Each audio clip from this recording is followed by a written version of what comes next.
അപ്പോൾ ഇന്നെൻ്റെ first day of university. എണീറ്റ് വന്ന് വരവൊക്കെ കണ്ടില്ലേ, ഞാൻ ഇന്നങ്ങ് പൊളിക്കും. പറഞ്ഞതുപോലെ തന്നെ ആദ്യം തന്നെ പൊളിച്ചു. അത് നിങ്ങൾക്ക് എൻ്റെ എക്സ്പ്രഷൻ കാണുമ്പോൾ മനസ്സിലാവും. ശ്രദ്ധിച്ചൊന്ന് നോക്കിയാൽ മതി. ബ്രഷ് മാറിപ്പോയി ഗൈസ്. എന്നാലും നമ്മൾ തളരൂല്ല ഗൈസ്. എന്നാൽ നമുക്കൊരു ഗെറ്റ് റെഡി വിത്ത് മീ ആയാലോ? എന്ത് ഗെറ്റ് റെഡി വിത്ത് മീ ആയെന്ന് പറഞ്ഞാലും ഒരു കാര്യവും ഇല്ല. എന്തിനോ വേണ്ടി തിളയ്ക്കുന്ന സാമ്പാർ ഇപ്പം ജാക്കറ്റിൻ്റെ അകത്തോട്ട് കയറും. പിന്നെ ഒരു പട്ടിക്കുഞ്ഞ് പോലും ഇതൊന്നും കാണില്ല. പറഞ്ഞില്ലേ ഞാൻ. എന്നാലും നമ്മുടെ ഒരു സമാധാനത്തിന് നമ്മളങ്ങ് റെഡിയായി സെറ്റായി പോകണം. അതല്ലേ ഒരിത്. എങ്ങനെ ഇപ്പം നിങ്ങൾ കാണുന്നതാണ് അഞ്ജലി ഈ ചില്ലും കൂട്ടി ഇട്ട് വെച്ചേക്കുന്ന പോലെ. എന്താ ആളിങ്ങനെ നിൽക്കുന്നതെന്നല്ലേ? ഞങ്ങളുടെ കുറച്ച് കോമൺ ഫ്രണ്ട്സ് വരാൻ വേണ്ടി നിൽക്കുന്നതാണ്. ഫസ്റ്റ് ഡേ അല്ലേ? ഇതാണ് കുരുപ്പുകൾ. 10 മണിയുടെ ഇൻഡക്ഷന് 9:45 ട്യൂബ് കയറാൻ വന്ന ഞങ്ങളുടെ സ്വന്തം ഫ്രണ്ട്സ്.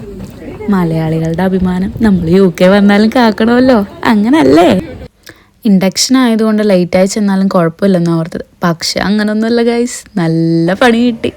നേരത്തെ ചെല്ലണ്ടായിരുന്നു. ബാക്കി കൺട്രീസിലുള്ള കുട്ടികളൊക്കെ നേരത്തെ വന്നിരുന്നു ക്ലാസ്സിൽ. നമ്മൾ ഇന്ത്യക്കാർ, പ്രത്യേകിച്ച് കേരളത്തിലുള്ളവർ മാത്രം ആണ് കുറച്ച് ലേറ്റ് ആയത്. അതും ഏറ്റവും ലേറ്റ് ആയത് ഞങ്ങൾ രണ്ടും. അങ്ങനെ നമ്മൾ യൂണിവേഴ്സിറ്റിയിലെത്തി. ഇതാണ് എൻ്റെ യൂണിവേഴ്സിറ്റി. കൊള്ളാമല്ലേ? ഇത് ജസ്റ്റ് ഫ്രണ്ട് മാത്രം കേട്ടോ. ഇനി ഇതിനകത്ത് ഇഷ്ടം പോലെ ഉണ്ട് കാണാനായിട്ട്.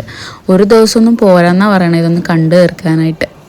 ഫൈനലി നമ്മൾ ക്ലാസ്സൊക്കെ തപ്പി കണ്ടുപിടിച്ച് ഇവർ നമ്മളെ ക്ലാസ്സിലൊക്കെ ആക്കി. ക്ലാസ്സിൽ കയറിയപ്പോഴാണെങ്കിലോ ഫുൾ ആൾക്കാർ.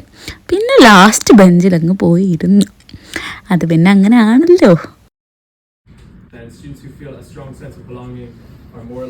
അപ്പോൾ അത്രേ ഉള്ളൂ ഗൈസ്. Okay, by.